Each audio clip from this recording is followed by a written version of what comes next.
വയനാട് ദുരന്തം സംഭവിച്ച് ദിവസങ്ങൾ പിന്നിടുമ്പോഴാണ് പ്രധാനമന്ത്രി നരേന്ദ്രമോദി ദുരിതബാധിത മേഖലയിലെത്തുന്നത്. വയനാട് പുനരധിവാസം സംസ്ഥാന സർക്കാരിനെ കൊണ്ട് മാത്രം കൂട്ടിയാൽ കൂടില്ല. മരിച്ചവരുടെ കുടുംബങ്ങൾക്ക് 3 ലക്ഷത്തിന്റെ ധനസഹായം കേന്ദ്രം പ്രഖ്യാപിച്ചിട്ടുണ്ടെങ്കിലും അതുകൊണ്ടൊന്നും തികയുന്ന അവസ്ഥയല്ല വയനാടിലുള്ളത്. അടിയന്തരമായി 2000 കോടി അനുവദിക്കണമെന്ന് സംസ്ഥാനം ആവശ്യപ്പെട്ടിട്ടുണ്ട്.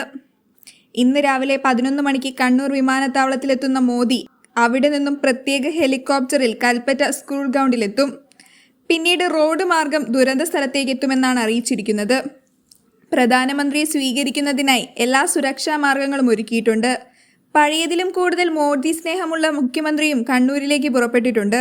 മുഖ്യമന്ത്രിയും ഗവർണറും ചേർന്നാണ് പ്രധാനമന്ത്രിയെ സ്വീകരിക്കുക. ദുരിതത്തിന്റെ തീവ്രത നേരിൽ കണ്ടാൽ ദേശീയ ദുരന്തമായി പ്രഖ്യാപിക്കാതിരിക്കാൻ പ്രധാനമന്ത്രിക്ക് കഴിയില്ലെന്ന് പ്രതിപക്ഷ നേതാവ് രാഹുൽ ഗാന്ധിയും പ്രതികരിച്ചിട്ടുണ്ട്. പ്രധാനമന്ത്രിയുടെ സന്ദർശനം കേരളത്തിന് നൽകുന്ന പ്രതീക്ഷ വലുതാണ്. രാജ്യം കണ്ടതിൽ ഏറ്റവും വലിയൊരു ദുരന്തത്തിന് കേന്ദ്ര സർക്കാർ ഏതു വിധമാണ് സമീപിക്കാൻ പോകുന്നതെന്നാണ് അറിയേണ്ടത്. ദേശീയ ദുരന്തമായി പ്രഖ്യാപിക്കണമെന്ന ആവശ്യം അംഗീകരിക്കപ്പെടുമോ? മോദിയിൽ നിന്ന് കേൾക്കാനിരിക്കുന്നത് ഈയൊരു ഉത്തരമാണ്. അതിനു മുമ്പ് അറിയേണ്ട ചില കാര്യങ്ങളുണ്ട്. ദുരന്തങ്ങൾ എങ്ങനെയാണ് നിർവചിക്കപ്പെട്ടത്? എന്താണ് ദേശീയ ദുരന്തം എന്നതിലൂടെ വിശദമാക്കുന്നത്? 2005 ഡിസാസ്റ്റർ മാനേജ്മെന്റ് ആക്ട് അനുസരിച്ച് ദുരന്തം എന്നതുകൊണ്ട് അർത്ഥമാക്കുന്നതെന്ത്? മനുഷ്യനോ പരിസ്ഥിതിക്കോ സംഭവിക്കുന്ന കാര്യമായ ഭവിഷ്യത്തിനെയാണ്. ഏതെങ്കിലും പ്രദേശത്ത് സ്വാഭാവികമോ മനുഷ്യനിർമ്മിതമോ ആയ കാരണങ്ങളാൽ ആകസ്മികമായോ അശ്രദ്ധ കൊണ്ടോ ഉണ്ടാകുന്ന വലിയ അപകടങ്ങളായിരിക്കും. ഈ ദുരന്തം മൂലം മനുഷ്യരുടെ ജീവനും സ്വത്തും ഭീഷണിയിലാകും. പരിസ്ഥിതിക്ക് നാശവും നേരിട്ടേക്കാം. ഇത്തരം സംഭവങ്ങളെ ദുരന്തമായി പ്രഖ്യാപിക്കുന്നത് അതിൻ്റെ ആഴവും വ്യാപ്തിയും കണക്കിലെടുത്താണ്. അതായത് ബാധിക്കപ്പെട്ട പ്രദേശത്തിന് സ്വന്തമായി കൈകാര്യം ചെയ്യാൻ കഴിയുന്നതിലും അധികമായിരിക്കും വിപത്തുകൾ. ഭൂകമ്പം, വെള്ളപ്പൊക്കം, ഉരുൾപൊട്ടൽ, ചുഴലിക്കാറ്റ്, സുനാമി, ഉഷ്ണതരംഗം തുടങ്ങിയവയെ പ്രകൃതി ദുരന്തങ്ങളായി വിലയിരുത്തുക. ഇന്ത്യയിൽ ഒരു ദുരന്തത്തെ ദേശീയമായി പ്രഖ്യാപിക്കാൻ നിയമപരമായ വ്യവസ്ഥകളൊന്നുമില്ല.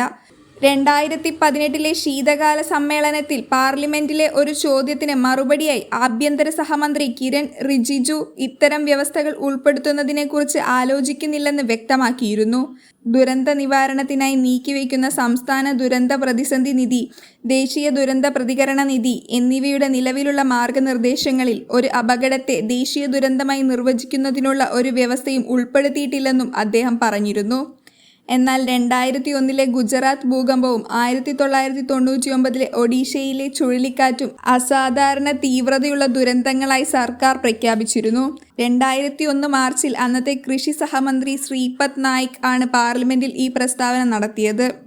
അടൽ ബിഹാരി വാജ്പേയിയുടെ നേതൃത്വത്തിലുള്ള കേന്ദ്ര സർക്കാർ ദേശീയ ദുരന്തത്തെ നിർവചിക്കാനുള്ള മാനദണ്ഡങ്ങൾ കണ്ടെത്താൻ ഒരു സമിതിയെ നിയോഗിച്ചിരുന്നു. പ്രധാനമന്ത്രി അധ്യക്ഷത വഹിച്ച ദേശീയ ദുരന്ത നിവാരണ സമിതിക്ക് ഇതിനുവേണ്ട നിശ്ചിത മാനദണ്ഡങ്ങൾ നിർദ്ദേശിക്കാൻ കഴിഞ്ഞില്ല. 2013 ഉത്തരാഖണ്ഡ് വെള്ളപ്പൊക്കം, 2014 ഹുദു ചുഴലിക്കാറ്റ്, 2015 ആസാം വെള്ളപ്പൊക്കം തുടങ്ങിയവ ദേശീയ ദുരന്തങ്ങളായി പ്രഖ്യാപിക്കാനായി സംസ്ഥാനങ്ങൾ കേന്ദ്ര സർക്കാരിൽ സമ്മർദ്ദം ചെലുത്തുകയായിരുന്നു. എന്നാൽ ഇതുവരെ ഔദ്യോഗിക നിർവചനമോ മാനദണ്ഡമോ സൃഷ്ടിക്കപ്പെട്ടിട്ടില്ല. 10ാം ധനകാര്യ കമ്മീഷൻ ഒരു സംസ്ഥാനത്തിന്റെ ജനസംഖ്യയുടെ 1/3 ആളുകളെ ബാധിക്കുകയാണെങ്കിൽ അതിനെ അസാധാരണ തീവ്രതയുള്ള ദേശീയ ദുരന്തം എന്ന് വിളിക്കുന്നതിനുള്ള ആശയം മുന്നോട്ട് വെച്ചു. കമ്മീഷൻ ദേശീയ ദുരന്തത്തിനെ നിർവചിക്കാൻ തയ്യാറായില്ല. എന്നാൽ ദുരന്തത്തിന്റെ തീവ്രതയും വ്യാപ്തിയും കണക്കിലെടുത്തുകൊണ്ടായിരിക്കണം വിലയിരുത്തേണ്ടതെന്ന ആവശ്യം ഉന്നയിച്ചു. ദുരന്തം എത്രത്തോളം ഗുരുതരമാണ്, എത്രത്തോളം സഹായം ആവശ്യമാണ്, പ്രശ്നം കൈകാര്യം ചെയ്യാനുള്ള സംസ്ഥാനത്തിന് ശേഷി, സഹായവും ആശ്വാസവും നൽകുന്നതിനുള്ള പദ്ധതികൾ, ബദൽ മാർഗങ്ങൾ തുടങ്ങിയ ഘടകങ്ങൾ പരിഗണിക്കാനും നിർദ്ദേശിച്ചു. ഉത്തരാഖണ്ഡിലെ അപ്രതീക്ഷിത വെള്ളപ്പൊക്കത്തെയും ഹുദുദ് ചുഴലിക്കാറ്റിനെയും തീവ്രമായ പ്രകൃതി ദുരന്തങ്ങളെന്ന് പിന്നീട് വിശേഷിപ്പിച്ചിരുന്നു. ഒരു പ്രദേശത്തുണ്ടാകുന്ന അപകടത്തെ അസാധാരണമായ തീവ്രതയിലുള്ള അല്ലെങ്കിൽ ഗുരുതര സ്വഭാവമുള്ളതായി പ്രഖ്യാപിക്കുമ്പോൾ ദേശീയ തലത്തിൽ സംസ്ഥാന സർക്കാരിന് സഹായം ലഭിക്കും. ദേശീയ ദുരന്ത പ്രതികരണ നിധിയിൽ നിന്ന് അധിക ഫണ്ട് നൽകുന്നതും കേന്ദ്രം പരിഗണിക്കും. സംസ്ഥാന സർക്കാർ നൽകുന്നതിൻ്റെ 3 ഇരട്ടി തുക കേന്ദ്ര സർക്കാർ നൽകിക്കൊണ്ട് ഒരു ദുരന്ത നിവാരണ ഫണ്ട് രൂപീകരിക്കും. CRFലെ വിഭവങ്ങൾ പര്യാപ്തമല്ലെങ്കിൽ കേന്ദ്ര ഗവൺമെന്റ് പൂർണ്ണമായും ധനസഹായം നൽകുന്ന ദേശീയ ദുരന്ത കണ്ടീജൻസി ഫണ്ടിൽ നിന്നും ധനസഹായം നൽകും. വായ്പാ തിരിച്ചടവിൽ സർക്കാർ ഉത്തരവ് നൽകാം. അല്ലെങ്കിൽ ദുരിതബാധിതർക്ക് എളുപ്പമുള്ള വ്യവസ്ഥകളിൽ പുതിയ വായ്പകൾ സ്വീകരിക്കാം. ദേശീയ ദുരന്ത നിവാരണ നയം 2009 അനുസരിച്ച് ക്യാബിനറ്റ് സെക്രട്ടറിയുടെ നേതൃത്വത്തിലുള്ള നാഷണൽ ക്രൈസിസ് മാനേജ്മെന്റ് കമ്മിറ്റിയാണ് ഇത്തരം പ്രതിസന്ധികൾ കൈകാര്യം ചെയ്യുന്നത്. ഗുരുതരമായ പ്രകൃതി ദുരന്തങ്ങൾ ഉണ്ടായാൽ നാശനഷ്ടങ്ങൾ വിലയിരുത്തുന്നതിനു ആവശ്യമായ സഹായങ്ങളുമായി പല മന്ത്രാലയങ്ങളിലുമായുള്ള കേന്ദ്ര സംഘടനകളെ ദുരിതബാധിത പ്രദേശങ്ങളിലേക്ക് അയക്കും. കേന്ദ്ര ആഭ്യന്തര സെക്രട്ടറിയുടെ നേതൃത്വത്തിലുള്ള മന്ത്രിതല സംഘം ഈ വിലയിരുത്തലുകൾ അവലോകനം ചെയ്യുകയും ദേശീയ ദുരന്ത പ്രതികരണ നിധിയിൽ നിന്നോ ദേശീയ ദുരന്ത നിവാരണ ഫണ്ടിൽ നിന്നോ എത്ര സാമ്പത്തിക സഹായം നൽകണമെന്ന് തീരുമാനമെടുക്കുകയും ചെയ്യും.